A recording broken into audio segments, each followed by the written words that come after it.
प्राचीन ग्रंथों के अनुसार अश्वत्थामा गुरु द्रोणाचार्य के पुत्र थे। वे पांडवों और कौरवों के गुरु भी थे। हस्तिनापुर के प्रति अपनी वफादारी साबित करने के लिए द्रोणाचार्य ने महाभारत युद्ध में कौरवों का साथ दिया। द्रोणाचार्य कौरव सेना के सेनापति भी बने। अश्वत्थामा ने अपने पिता के बताए रास्ते पर चलते हुए कौरवों से युद्ध किया। महाभारत के दौरान अश्वत्थामा और दुर्योधन की दोस्ती हो गई।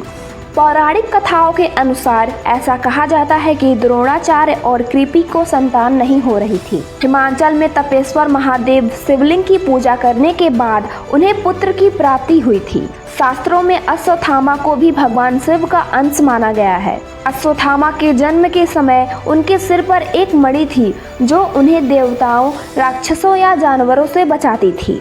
लेकिन एक बार उनके जीवन के बदले में द्रौपदी ने मणि छीन ली और उन्हें दंडित करने के लिए उनके बाल काट दिए।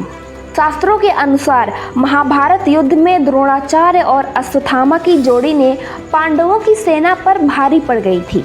तब भगवान कृष्ण ने छल से द्रोणाचार्य को हरा दिया था।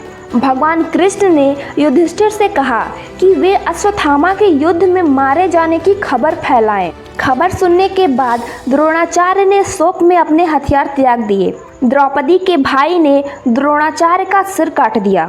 अश्वत्थामा अपने पिता की मृत्यु से क्रोधित हो गया और उसने पांडवों से बदला लेने की कसम खाई। लेकिन धीरे धीरे युद्ध में सभी कौरव मारे गए। दुर्योधन की मृत्यु के बाद महाभारत का युद्ध समाप्त हो गया और इस प्रकार अश्वत्थामा किसी भी पांडव को नहीं मार सका।